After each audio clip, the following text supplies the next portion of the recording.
Pada saat ini, tepatnya di lantai 2, ada 6 orang duduk bersama, sedang berdiskusi tentang babak final perburuan iblis ini. Mereka adalah kepala dari masing-masing kuil. Saat mereka melihat ke bawah, melihat Long Hao Chen dan Chai begitu akrab, mereka terkejut.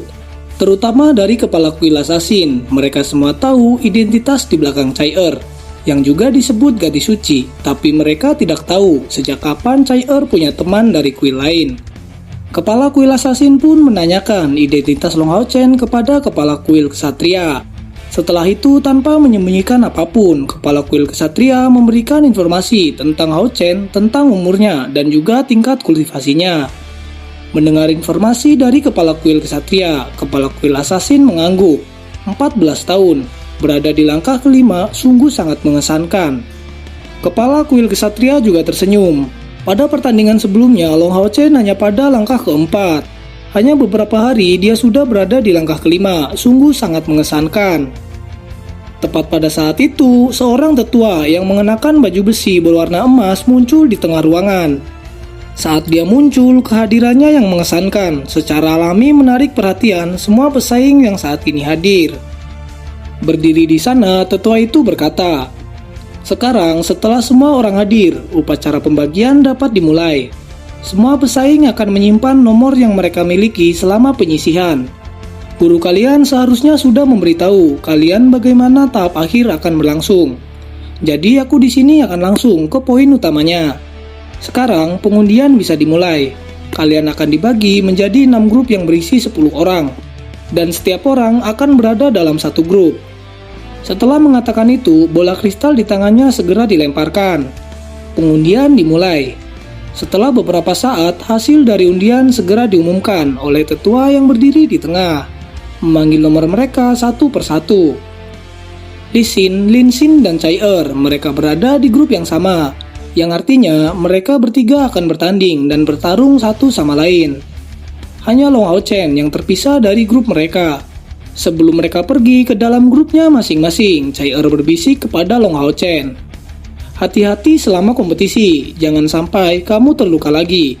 Setelah pertandingan selesai, aku akan menunggumu di tempat itu." Long Hao Chen yang mendengar suara itu, dia pun mengangguk, dan setelah itu dia berjalan menuju ke dalam grup. Suasana hatinya menjadi sangat bersemangat. Dia bertekad untuk memenangkan semua pertandingan, karena dia tidak ingin mengecewakannya. Pada pertandingan kali ini, 6 grup dibagi 6 stadion yang berbeda. Dan pada saat ini, Long Hao Chen berada di dalam stadion prajurit. Setelah itu, nama di dalam grup Long Hao Chen diundi sekali lagi untuk menentukan pertandingan kali ini. Di atas platform, suara wasit terdengar jelas. Pertandingan pertama, Long Hao Chen melawan Xing Xuan. Pertandingan dimulai. Mendengar namanya dipanggil, Long Hao Chen berdiri dan turun menuju arena. Lawannya kali ini berasal dari kuil assassin. Dia yang belum pernah bertarung dengan seorang assassin menjadi sangat hati-hati. Di tengah arena terdapat 4 pilar dengan tinggi masing-masing 15 meter. Karena kali ini terdapat seorang assassin yang bertanding, maka pilar itu didirikan dengan maksud agar pertandingan berjalan dengan adil. Setelah kedua peserta berada di dalam arena, suara wasit kembali terdengar dan pertandingan pun dimulai. Xing Xuan dengan cepat bergerak. Dalam sekejap dia menghilang, bersembunyi di balik salah satu pilar. Long Hao Chen yang melihat itu, dia hanya berdiri di sana. Kabut emas muncul dan berputar di sekitar tubuhnya. Itu merupakan skill power storing. Xing Xuan yang bersembunyi di balik pilar, dia melihat gerakan Long Hao Chen. Setelah itu dia bergerak. Gerakannya yang sangat cepat tanpa menimbulkan suara. Dia menyerang dengan kedua belah tir di tangannya ke arah belakang Long Hao Chen. Dalam sepersekian detik, saat Xing Xuan hendak menyerang, Long Hao Chen juga bergerak. Dengan cepat berbalik menghadap Xing Xuan yang sebelumnya berada di punggungnya. Perisai dan belati bertabrakan. Tubuh Xing Xuan terlempar ke belakang. Dia juga terkejut menyadari bahwa Long Hao Chen sudah berada di langkah kelima. Dengan tabrakan itu, Xing Xuan mengambil kesempatan untuk melompat menjauh darinya. Long Hao Chen tidak berhenti sampai di situ. Secepat angin dia mengayunkan pedangnya langsung mengarah ke lawannya. Pada saat ini, Xing Xuan yang masih berada di udara. Jika itu orang lain, seharusnya tidak memiliki kesempatan untuk menghindar dari serangan tersebut. Namun, Xing Xuan berbeda. Dia mengulurkan sayap pertahanannya. Mengandalkan kemampuan dari sayap itu, dia menghindari serangan Long Hao Chen. Dan tepat setelah kakinya menyentuh tanah, dia langsung melompat dan menghilang bersembunyi di balik pilar. Karena lawannya berada di tingkat yang sama, Xing Xuan tidak lagi berani untuk keluar. Pada saat ini, dia menunggu skill power storing Long Hao Chen untuk menghilang. Seluruh stadion segera tenggelam dalam keheningan. Di sisi lain, Long Hao Chen yang telah menyadari niat dari lawannya. Dia tampak tidak terganggu sedikit pun.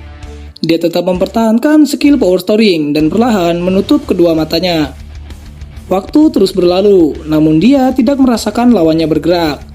Pada saat ini, Long Hao Chen akhirnya memulai langkah selanjutnya. Dia mengangkat pedang cahaya di tangannya, dan semburan cahaya putih keluar dari pedang. Itu merupakan skill pedang suci. Tatapan Long Hao Chen saat ini melesat ke arah salah satu pilar. Sepertinya dia sedang melihat targetnya. Tak lama kemudian, dia menebas pedang cahaya ke arah lawannya. Di sisi lain, Xing Xuan yang berada di balik pilar sangat terkejut. Bagaimana bisa dia menemukanku? Xing Xuan tidak punya pilihan lain. Akhirnya dia pun keluar, melompat ke arah pilar lain. Namun, pada saat ini mata Long Hao Chen tiba-tiba berkedip. Sinar merah terbang ke arah Xing Xuan. Dalam sekejap, tubuh Xing Xuan diselimuti oleh cahaya merah.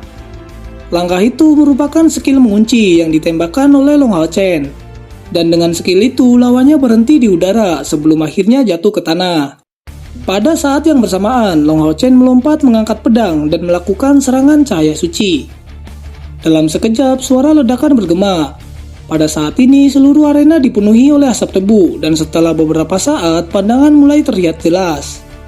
Terlihat Long Hao Chen yang berdiri di arena, dan di depannya Xing Xuan yang berdiri di sana tanpa bergerak. Yang mengejutkan adalah di bawah kaki Xing Xuan terdapat sebuah lubang besar yang merupakan bekas dari serangan itu. Sebenarnya Long Hao Chen sengaja membelokkan sedikit serangan itu agar tidak melukai Xing Xuan.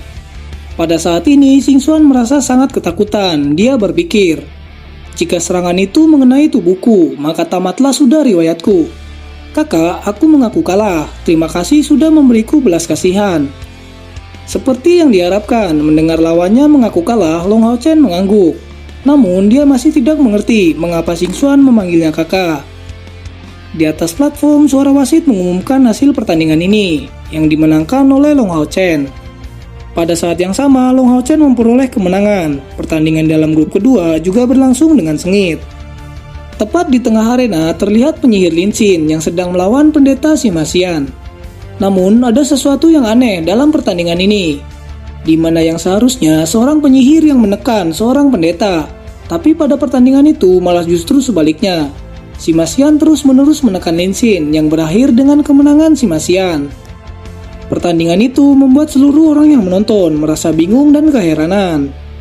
Setelah beberapa saat, suara wasit terdengar. Pertandingan selanjutnya, Chai melawan Li Xin. Silakan masuk ke dalam arena. Menatap Chai Li Xin benar-benar merasa malu. Chai kita harus naik ke atas arena. Mendengar itu, Chai segera berkata, tidak perlu, aku mengaku kalah pada pertandingan ini. Di sampingnya, Li Xin terkejut dan dia lalu bertanya, mengapa kamu mengaku kalah? Chai lalu dengan tenang menggelengkan kepalanya, menatap Li Xin dan pergi meninggalkannya. Melihat Chai pergi, Li Xin hanya bisa menatapnya. Dia masih berpikir, mengapa Chai tidak ingin bertarung denganku? Apakah itu karena Long Hao Chen adalah adikku? Dua pertandingan terakhir dari grup kedua berakhir secara tidak normal. Pertandingan abnormal lainnya juga akan terjadi di antara grup ketiga. Pada saat ini di atas arena, pertandingan akan dimulai. Chen Yinger dari kuil Summoner melawan Wang Yuanyuan dari kuil Prajurit. Kedua peserta itu merupakan seorang gadis muda. Mereka berdiri saling berhadapan. Wang Yuanyuan memegang pedang dan perisai yang cukup besar. Di sisi lain, Chen Yinger berdiri dengan tangan kosong. Seorang summoner dikenal dengan kemampuan pemanggilan makhluk aneh dari alam lain, yang dapat bertarung dan patuh terhadap tuannya. Setelah beberapa saat, Wang Yuanyuan segera menyerang, maju ke depan menuju ke arah Chen Yinger. Dan tiba-tiba langkahnya berhenti. Itu disebabkan oleh aura yang dikeluarkan Chen Yinger. Pada saat ini, sebuah pintu besar muncul tepat di belakang tubuh Chen Yinger dengan aura yang sangat menakutkan. Mantra pemanggilan diucapkan, dan seekor makhluk muncul dari dalam pintu itu. Akan tetapi makhluk yang muncul tidak seperti yang diharapkan. Tepatnya itu adalah seekor domba kecil, tidak ada yang menakutkan sama sekali. Di sisi lain, Wang Yuanyuan merasa bingung dan heran. Sebelumnya dia merasakan aura menakutkan pada saat pintu itu muncul. Namun sekarang yang keluar malah justru seekor domba kecil, yang tampak seperti boneka.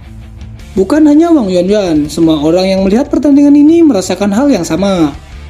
Di sisi lain, Cheng Yi-er berdiri sambil mengusap domba kecil itu dalam pelukannya. Dengan sedih, dia lalu berkata, "Aku mengaku kalah." Pertandingan itu pun berakhir, dipenuhi oleh kebingungan dan keheranan. Itu benar-benar pertandingan yang tidak normal. Pada sore hari, di bawah pohon yang rindang, seorang pria muda duduk di sana. Itu adalah Long Hao Chen yang sedang menunggu kedatangan Chai Er. Beberapa saat kemudian, dia melihat Chai Er bersama Li Xin berjalan ke arahnya. Dia pun segera bergegas, berlari untuk menghampiri mereka. Tiba-tiba langkahnya terhenti, sebuah tanda di dahinya muncul dengan cahaya ungu yang menyebar. Itu langsung membungkus tubuh Long Hao Chen. Dalam sekejap dia menghilang, tanpa meninggalkan jejak apapun. Dari kejauhan, Li Xin yang melihat Long Hao Chen menghilang, menjadi sangat terkejut. Bagaimana itu bisa terjadi? Hao Chen? Chai Er di sampingnya segera bertanya, "Kak Xin Er, apa yang sedang terjadi?" Li Xin pun dengan cemas menjawab, "Long Hao Chen tiba-tiba menghilang." Mendengar ini, Chai Er cukup tenang dan dia lalu menenangkan Li Xin, menyuruhnya untuk pulang terlebih dahulu. Selanjutnya, dia akan bertanya kepada gurunya tentang kejadian ini. Li Xin lalu mengangguk dan dia bergegas pulang. Dia juga ingin memberitahu Ye Hua tentang kejadian ini. Melihat Li Xin pergi, wajah Chai Er sedikit berubah menjadi sangat cemas. Dia bergegas untuk menemui gurunya. Hilangnya Long Hao Chen adalah fenomena yang terlalu aneh. 10 menit kemudian, Chai Er berdiri di depan Yingzi. Dia adalah gurunya dan telah menceritakan kejadian Long Hao Chen sebelumnya. Yingzi lalu menjelaskan, "Berdasarkan ceritamu, dia kemungkinan telah dipanggil oleh tunggangannya yang telah melakukan kontrak darah. Nyawa hewan itu mungkin terancam. Jadi memanggilnya untuk membantu. Apakah kamu tahu jenis hewan apa yang telah menjadi tunggangannya?" Chai Er menggelengkan kepalanya. Lalu dia bertanya, "Kakek Yingzi, apakah itu berbahaya?" Yingzi lalu menjawab, "Karena hewan itu memanggil, kemungkinan terjadi bahaya sebelumnya. Sekarang yang kamu bisa lakukan hanyalah menunggunya, menunggu dia kembali." Chai Er menjadi sangat cemas. Lalu, bagaimana jika dia tidak kembali? Yingzi menarik napas dalam-dalam, lalu dia berkata, "Jika itu yang terjadi, maka dia tidak akan selamat."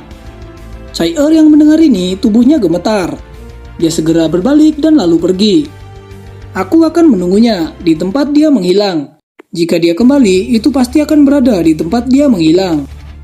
Pada saat ini, Long Hao Chen telah dipanggil oleh Hao Ye ke dalam dunia lain. Dia terkejut bahwa dunia ini benar-benar sangat mengerikan. Di atas tanah dipenuhi oleh retakan lahar, sedangkan di langit tampak sangat gelap. Tidak ada matahari, bulan maupun bintang. Cahaya yang mengisi dunia ini berasal dari lahar itu sendiri. Udara di sekitar dipenuhi oleh polusi. Itu harus memaksanya menggunakan skill mantel suci untuk menyaring udara agar dapat bernapas dengan baik. Setelah beberapa saat, teriakan yang kerap bergema di dalam hatinya. "Hao Yue, di mana kamu?" Dia tiba-tiba berbalik. Melihat sebuah gua di sana, dengan hati-hati dia perlahan masuk. Di dalam gua dia menemukan Hao Ye, tapi penampilannya saat ini membuat Long Hao Chen terkejut. Tubuhnya telah tumbuh besar, lebih besar daripada saat dia berpisah. Di lehernya, tonjolan yang cukup besar muncul. "Hao Yue, bagaimana kabarmu?" Long Hao Chen dengan semangat lalu maju ke arah Hao Yue. Hao Yue lalu memberitahu Long Hao Chen bahwa ini adalah dunia aslinya, dan dia saat ini akan berevolusi. Jadi saat ini dia sangat membutuhkan perlindungan darinya. Setelah evolusinya berakhir, dia akan pergi kembali bersama Long Hao Chen. "Hao Yue berevolusi dengan nyaman. Aku akan melindungimu." Long Hao Chen mengatakan ini tanpa ragu-ragu. Lalu dia pergi keluar untuk menjaga pintu masuk gua. Setelah beberapa saat, Long Hao Chen duduk bersila. Tiba-tiba, gelombang energi spiritual muncul dari dalam gua. Aura ungu menyebar ke seluruh udara di dunia luar. Long Hao Chen tahu situasi saat ini, sehingga dia menjadi sangat berhati-hati.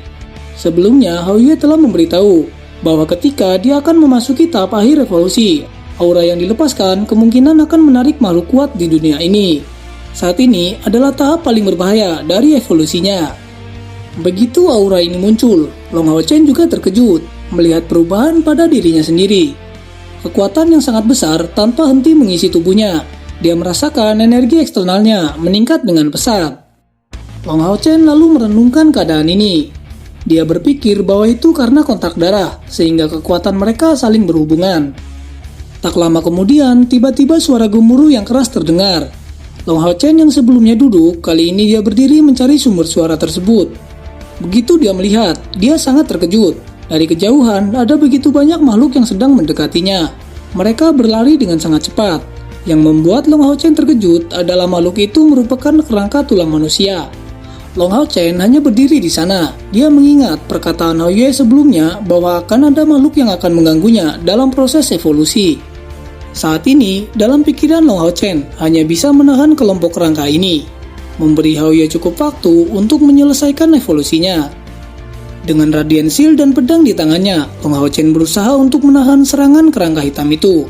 Dia menggunakan beberapa kemampuan kesatria penjaga untuk menahan itu. Dibandingkan dengan kesatria retribusi, dalam hal ketahanan, kesatria penjaga jelas lebih unggul. Karena sekarang tujuannya bukanlah untuk mengalahkan musuh, tetapi hanya untuk menahannya. Dia hanya perlu memberi waktu untuk Hao Yue. Setelah bertahan cukup lama, tiba-tiba kelompok kerangka yang telah maju secara terus-menerus saat ini berhenti. Dari kejauhan, sosok hitam maju ke arah Long Hao Chen. Sosok hitam itu tampak seperti zombie. Dia berbicara kepada Long Hao Chen. Apakah kamu tahu makhluk seperti apa yang sedang kamu lindungi? Mendengar makhluk itu berbicara, Long Hao Chen awalnya terkejut, lalu dia segera menjawab, "Yang sedang aku lindungi adalah rekanku." "Kamu salah. Apa yang kamu lindungi adalah reinkarnasi dari iblis. Makhluk itu yang telah membuat dunia kita menjadi seperti ini. Sekarang makhluk itu, Austin Griffin, muncul dalam wilayahku. Maka aku harus membunuhnya." Mendengar itu, Long Hao Chen tidak percaya sama sekali. "Hao Yue adalah temanku. Dia bahkan seperti adikku sendiri." Zombie itu lalu dengan dingin berkata, "Karena itu jawabanmu.